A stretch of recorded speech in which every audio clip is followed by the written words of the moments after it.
Guys ये हमारे पास conductor है, ये हमारे पास कंडक्टर है। कंडक्टर को अगर मैं कोई चार्ज दे दूं या चार्ज ना दूं और बाहर की फील्ड में रख दूं, तो कुछ मैं ये कह सकता हूं इस पे कुछ कहीं कहीं डिस्ट्रीब्यूशन आ जानी चाहिए, हाँ या ना?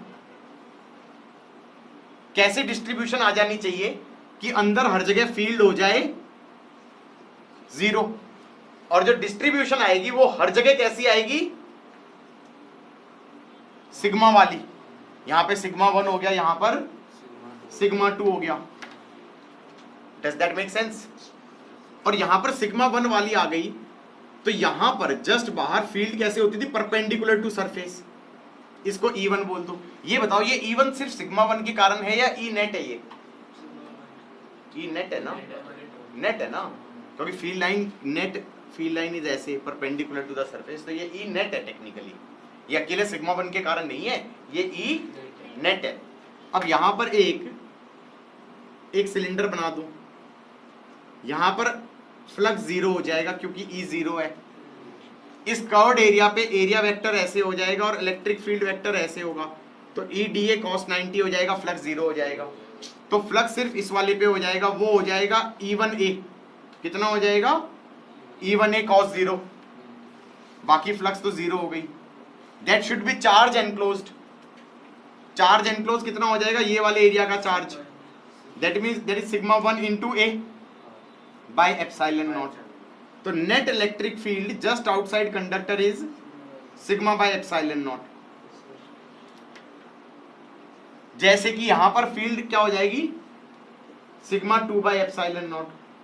यहां पर फील्ड अगर सिग्मा 3 है तो कितनी हो जाएगी? Sigma 3 bye epsilon not. Result क्या प्रूव किया मैंने? Just outside a conductor net electric field is sigma by epsilon not. Infinite sheet में था सिग्मा बाय 2 एप्सिलॉन नॉट, उस इनफाइनाइट शीट में था सिग्मा बाय 2 एप्सिलॉन नॉट, हाँ या ना? कंडक्टर में सिग्मा बाय एप्सिलॉन नॉट। अब मैं सोच रहा हूं गाइस मैं सोच रहा हूं, लिटरली सोच रहा हूं, ये प्लेटें थी, ये प्लेटें थी, ये प्लेटें थी, इस पे दे दिया 5Q या चलो -5Q, इस पे दे दिया 3Q, इस पे दे दिया 4Q, हाँ या ना? डिस्ट्रीब्यूशन क्या आएगा? इस पे आएगा Q, इस पे आएगा Q, इस पे आएगा -4Q, इस पे आ जाएगा 4Q, इस पे आ जाएगा -Q, इस पे आ जाएगा +Q। सॉरी गलत कर दिया क्या? हाँ -6Q, इस पे आ जाएगा 6Q, इस पे आ जाएगा -3Q, इस पे आ जाएगा 3Q। मैंने फील्ड लिखी थी यहाँ पर, Q के कारण होती है, उस Q के कारण कितनी होती है? Q के कारण होती है Q by A by 2 epsilon naught, उसका डबल। अब एक नया तरीका सोचा मैंने, कहा जो ये डिस्ट्रीब्यूशन था, ये तुमने डिस्ट्रीब्यूशन कब लिखा था? जब फील्ड 0 हो चुकी है, नेट इलेक्ट्रिक फील्ड अंदर अंदर अंदर 0 होगी, तब ये डिस्ट्रीब्यूशन है ना। अब मैंने कहा ऐसा डिस्ट्रीब्यूशन आ जाने के बाद कंडक्टर के जस्ट बाहर इलेक्ट्रिक फील्ड क्या होती है? Sigma by epsilon naught. तो क्या मैं डायरेक्टली ये नहीं कह सकता कि इस वाले पे सिग्मा क्या हो जाएगा सीधा? Q by A। तो Q by A epsilon naught नहीं हो जानी चाहिए? वही तो आ रही है। ये अकेले इसकी है? नहीं, क्योंकि ये इसकी भी है और इसकी भी है। तो जो ये सिग्मा बाय एप्सिलॉन नॉट होती है खुद की नहीं, ये सबकी होती है। जैसे यहां पर कोई कहे कि फील्ड पॉजिटिव से नेगेटिव होगी, तो इस 6Q के जस्ट बाहर फील्ड क्या होनी चाहिए? 6Q bye A epsilon not. लेकिन क्या ये 6Q की होगी? नहीं, ये इसकी भी होगी और इसकी भी होगी, ये सबकी होगी, बाकियों की तो वैसे ही कट रही थी, इन दोनों की ऐड हो रही थी, हाँ या ना? तो मैंने क्या प्रूव कर दिया? कंडक्टर में जब डिस्ट्रीब्यूशन आ जाए कि नेट इलेक्ट्रिक फील्ड 0 हो जाए, उसके बाद जो चार्ज डिस्ट्रीब्यूशन बनता है एरियल, उसके कारण जस्ट बाहर कंडक्टर के फील्ड क्या हो जाती है? Sigma by epsilon not. तुम यहां पे ये कह सकते हो कि इसके बाहर का निकाला है आपने, ये बात अलग है, बाद में यूनिफॉर्म है तो इस पूरे रीजन में सेम ही रहेगा। समझ में आया कि नहीं आया? अब जैसे फॉर एग्जांपल इसको और आसान तरीके से समझो ना, पतले शेल होते थे, पतले शेल होते थे, इधर देखो ये पतले शेल है, ये पतले शेल है, थिन शेल्स। इसका रेडियस r ले लो, इसका रेडियस 2r ले लो, इसको चार्ज दे दो सपोज से 2q और इसको दे दो सपोज से 4q, हाँ या ना। अब कैसे निकालते थे, यहां पर फील्ड कितनी होती थी, मैंने कहा था डिस्ट्रीब्यूशन निकालने की जरूरत नहीं होती पतले शेल में। यहां पर फील्ड हो जाएगी k 2q/x², और यहां पर इस x पे फील्ड क्या हो जाएगी k 6q/x², हाँ या ना, गॉट इट। अब यहां पर फील्ड कितनी हो जाएगी इसके जस्ट बाहर, जस्ट बाहर, मैंने कहा k 2q/r², और इसके जस्ट इनसाइड फील्ड कितनी हो जाएगी, यही वाला डेफिनेशन तो होगा 2q/4r², हाँ या ना, हाँ या ना। अब एक नया तरीके से सोचते हैं, मैंने कहा डिस्ट्रीब्यूशन कैसा आता था, 0 2q -2q 6q, यहां पर फील्ड क्या होनी चाहिए, जस्ट बाहर, जस्ट बाहर, σ/ε0, सिग्मा कितना होगा 2q डिवाइडेड बाय 4πr²/ε0, वो इसी के बराबर होना चाहिए। जैसे यहां पे कितनी आनी चाहिए, ये -2q है तो इसकी तरफ आनी चाहिए कितनी, सिग्मा, सिग्मा क्या हो जाएगा 2q डिवाइडेड बाय 4π2r²/ε0। जैसे यहां पर कितनी होनी चाहिए, जस्ट बाहर, यहां पर सिग्मा आएगा 6q के कारण, तो ये आ जाएगा सिग्मा हो जाएगा 6q/4π2r²/ε0, जो कि इस वाली डेफिनेशन से भी सेम आना चाहिए, k 6q/2r², ये यहां पर नहीं, यहां पर, हाँ। तो just outside a conductor after the distribution has taken place, net field should be σ/ε0, σ/ε0। Confusion नहीं ना, इससे तो मेरे ख्याल से क्लैरिटी होगी कि भाई जो हम पहले कर रहे थे वो एक तरीके से इस चीज से भी रिलेट हो पा रहा है। ऐसे कभी करेंगे नहीं, लेकिन मैंने एक चीज बता दी, अच्छा ओ कंडक्टर के जस्ट बाहर फील्ड क्या होती है, σ/ε0। तो इसका मतलब कई बार ना क्वेश्चन होते हैं, इनफाइनाइट शीट भी दे देगा, जैसे ही वर्ड आए कंडक्टिंग तो σ/ε0 लगाना है, σ/2ε0 नहीं लगाना है। नॉन कंडक्टिंग में था σ/2ε0।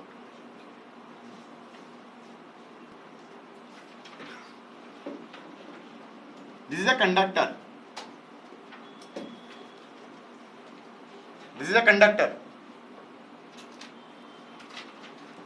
इसके यहां पर कुछ चार्ज डिस्ट्रीब्यूशन मान लो कितना है, सिग्मा। यारो मेरी बात सुनो ध्यान से, जो ये चार्ज डिस्ट्रीब्यूशन सिग्मा है, इसके कारण यहां पर इलेक्ट्रिक फील्ड कितनी है, इसके कारण E1, किसके कारण है भाई, ये सिग्मा के कारण है, सिर्फ इस सिग्मा के कारण।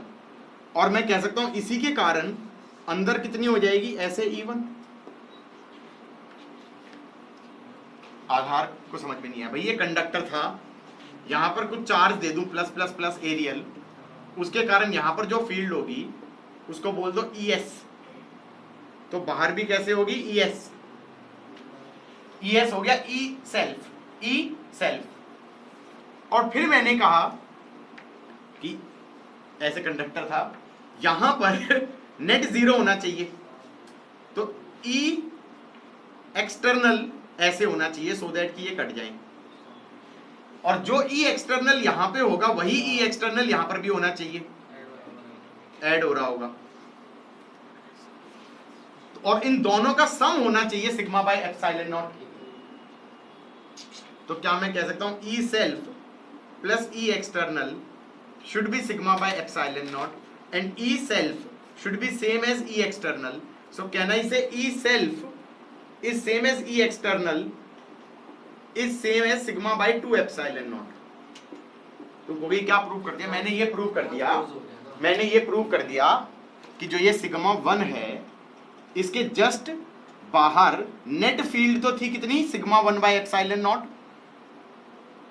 लेकिन जो सिग्मा 1 बाय एप्सिलॉन नॉट है इसमें इसका कंट्रीब्यूशन भी है और बाकी सबका कंट्रीब्यूशन भी है, बाकी इन सब का नहीं। यहां पे कोई चार्ज पड़ा था, यहां पे कोई चार्ज पड़ा था, उन सब का कंट्रीब्यूशन भी है। तुम कहोगे फिर लॉजिक क्या लगाया? मैंने कहा लॉजिक बहुत आसान लगाया।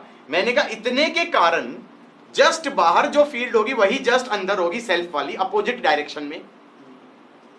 अंदर नेट जीरो होनी चाहिए तो सेल्फ और एक्सटर्नल कट जानी चाहिए, और एक्सटर्नल जो अंदर होगी वही बाहर होगी, ये अज्यूम करके कि और लोगों से ये पॉइंट्स इतनी दूर हैं और आसपास में इतनी पास हैं कि एक्सटर्नल का कोई खास चेंज नहीं आया।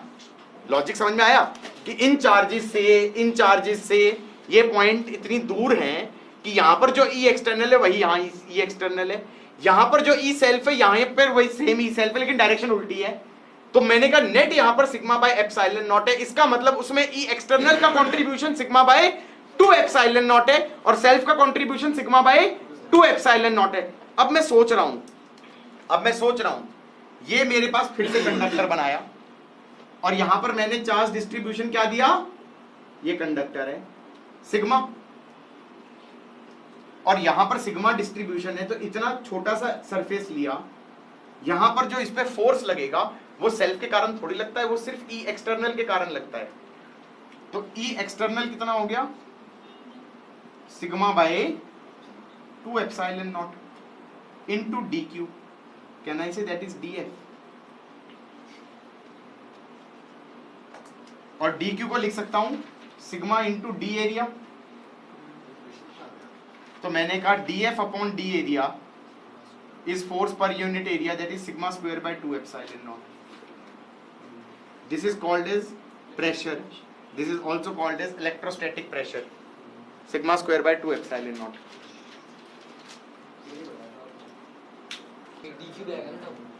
है डी क्यू वाले को लिख दिया सिग्मा डी ए।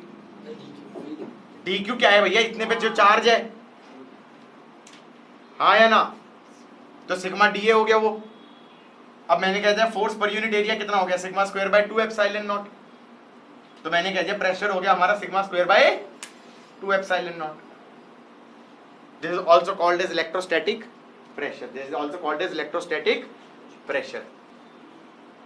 ये फिर से समझाना तो नहीं पड़ेगा कि ये लॉजिक क्या लगाया है मैंने लॉजिक ये लगाया है आधार कि ई सेल्फ यहां पर ऐसे होगा, ई सेल्फ यहां पर ऐसे होगा, ई एक्सटर्नल यहां पर अंदर ऐसे होगा, बाहर भी ऐसे ही होगा, मैग्नीट्यूड सेम है। अंदर ई सेल्फ और ई एक्सटर्नल कट के जीरो होना चाहिए, तो E self should be same as E external. बाहर ई सेल्फ और ई एक्सटर्नल ऐड होके सिग्मा बाय एप्सिलॉन नॉट बनना चाहिए, तो E external is also sigma by 2 epsilon naught, E self is also sigma by 2 epsilon naught. जो force लगाते हो छोटे से पार्ट ऑफ कंडक्टर पे वो तुम एक्सटर्नल के कारण लगाते हो, तो डी क्यू इंटू ई एक्सटर्नल, डी क्यू इंटू ई एक्सटर्नल। तो डी क्यू ये वाला चार्ज ले लिया इंटू ई एक्सटर्नल बाहर की तरफ है जो कि सिग्मा बाय 2 एप्सिलॉन नॉट है, तो डी एफ हो जाएगा sigma by 2 epsilon naught into D Q. D Q को लिख दिया चार्ज पर यूनिट एरिया इंटू छोटा सा एरिया, तो फोर्स पर यूनिट एरिया आ गया sigma square by 2 epsilon naught, that is called as electrostatic pressure, force per unit area है। तुम लोगों ने तो आर्काइव करी थी, किसी ने हेमिस्फीयर वाला कराओ। हाँ हेमिस्फीयर वाला, एक कंडक्टिंग स्फीयर ले लिया, और मेंस की आर्काइव है ना, रेडियस आर है, कंडक्टिंग, हाँ कंडक्टिंग स्फीयर है भाई, नेट फोर्स तो जीरो हो गया। अब वो सिर्फ ये कह रहे हैं कि राइट हाफ पे नेट फोर्स कितना लग रहा है, इसको चार्ज क्यू दे दिया, इस राइट हाफ पे फोर्स कितना लग रहा है,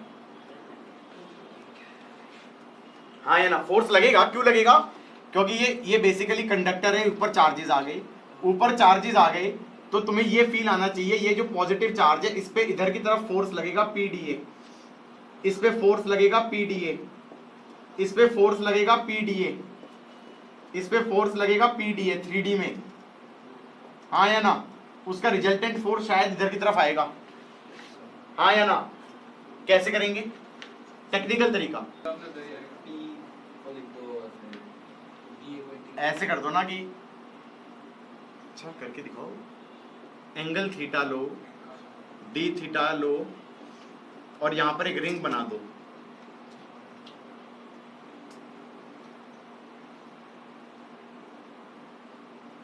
हाँ या ना, ये एरिया हो गया,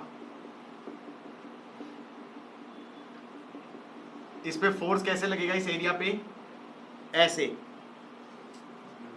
PDA पूरे पे लगेगा। ये फोर्स किसके लेफ्ट से लग रहा है? ऐसे ही क्यों लग रहा है, ऐसे ही क्यों लग रहा है, क्योंकि प्रेशर जो फोर्स था यहां पर, इलेक्ट्रिक फील्ड कैसे थी, जस्ट बाहर की तरफ थी ना, तो बाहर की तरफ जो लगेगा PDA, PDA ऐसे तो लगेगा। P की वैल्यू तो बाद में लिख देंगे, PDA को क्या लिख सकता हूं, 2 pi r sin theta into r d theta is df। हाँ या ना, ये 2 PDA तो नहीं है, ये PDA ही है, क्योंकि DA तो DA पूरा एरिया ले लेना मैंने, ये वाला रिंग वाला। अरे ये r sin थीटा है, ये r d थीटा है, और फिर मैं ये कहूंगा कि इसके हॉरिजॉन्टल कंपोनेंट, कॉस कंपोनेंट्स लेने पड़ेंगे हॉरिजॉन्टल वाले, तो मैं कह दूंगा df cos थीटा का summation is f horizontal, that is df horizontal.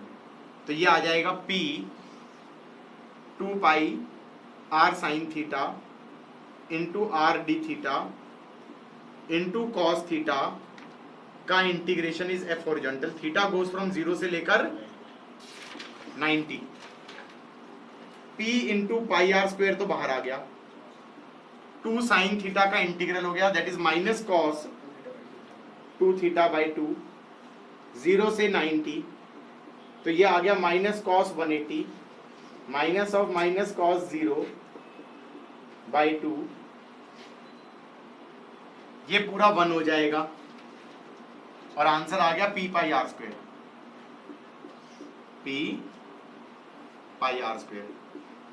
तो सीधा ये f कितना आ गया, p हो गया हमारा q अपॉन 4 पाई r स्क्वेयर का whole square by 2 epsilon naught into pi r square. भाई क्या पाई कट जाएगा, क्यों कट जाएगा, स्क्वायर में ऐसे है, हाँ y में कट जाएंगे, y में कट जाएंगे। q अपॉन 4 पाई r स्क्वायर का whole square, that is sigma square by 2 epsilon naught into pi r square. ये कराया हुआ क्वेश्चन है या नहीं है, ये क्वेश्चन था मित्रों। मैं ये कह रहा था, ऐसा सुनो, ये बबल है, ये बबल है, और सरफेस टेंशन को चलो इस बार किसी और किससे डिनोट करते हैं, एस से, और इस बबल को ना चार्ज भी दे दिया, क्या दे दिया, चार्ज भी दे दिया Q, इसके आउटर सरफेस पे Q आ गया, इसका रेडियस R है। अब वो कह रहे हैं अंदर का प्रेशर बताओ, अगर बाहर का प्रेशर P एटमॉस्फेयर है तो पहले कैसे करते थे, अरे पहले 4 सिग्मा बाय R होता था, 4 surface tension by R, 2 layer होती थी ना, उसको ऐसे भी कर सकते थे डिराइव, कि ऐसे बनाओ और ऐसे बनाओ, और आधे पे फोर्स बैलेंस लगा दो, तो यहां पर ऐसे सरफेस टेंशन वाली फोर्स लगेगी अंदर वाली बाउंड्री पे, वो कितनी हो जाती थी 2 pi r into surface tension, और फिर बाहर वाली बाउंड्री से भी लगती थी, कितनी हो जाती थी 2 pi r into surface tension, और फिर राइट की तरफ इस क्रॉस सेक्शन पे लगा लो, फोर्स लगेगी, कितनी लगेगी P1 into pi r square, और जो एटमॉस्फेरिक प्रेशर के कारण जो फोर्स लगेगी वो प्रॉपर इंटीग्रेशन करके निकलेगी, वो वैसे वाला ही इंटीग्रेशन करना पड़ेगा पूरी महाभारत करके, एटमॉस्फेरिक प्रेशर वाला यही इंटीग्रेशन बनेगा, कि ऐसे करोगे, यहां पे रिंग बनाओगे, डी थीटा लोगे, ये पतली सी रिंग बनेगी, और उस पे फोर्स DF ऐसे लगेगा PDA करके, और उसका फिर कॉस कंपोनेंट ऐड हो जाएंगे, तो PDA cos थीटा, तो नेट फोर्स इधर की तरफ आ जाएगी P एटमॉस्फेयर इंटू पाई r स्क्वेयर, और फोर्स बैलेंस लगाओगे, लेफ्ट में कितना आ रहा है 4 पाई r into surface tension, plus P atmosphere plus pi r square is P1 pi r square. तो इससे आता था 4 सरफेस टेंशन बाय आर। अब क्या करोगे, चार्ज आ गया, इसका मतलब एक ऐसे वाली फोर्स लग गई इधर की तरफ, डायरेक्शन का ध्यान रख के, कितना हो जाएगा Q upon 4 pi r square का whole square by 2 epsilon naught into pi r square. अब फोर्स बैलेंस लगा देना, इधर की तरफ ऐड होएगा ना, plus Q upon 4 pi r square का whole square by 2 epsilon naught into pi r square. मेरे को एक चीज समझ में नहीं आई, मैं अंदर का प्रेशर छोड़ो, मैंने कहीं ना कहीं क्वेश्चन क्या देखा था, कितना चार्ज दें कि अंदर का प्रेशर और एटमॉस्फेरिक प्रेशर सेम हो जाए। हाँ, तो मेरे ख्याल से वो बैलेंस हो जाएगा ना, P1 P0 कट जाए तो 4 pi r s is sigma square by 2 epsilon naught into pi r square. हाँ या ना, अजीबोगरीब क्वेश्चन था। अबे की हो गया, रेड वाला कैसे लिखा, sigma square by 2 epsilon naught is pressure into pi r square, sigma square by 2 epsilon naught into pi r square, electrostatic pressure into pi r square, electrostatic pressure into pi r square.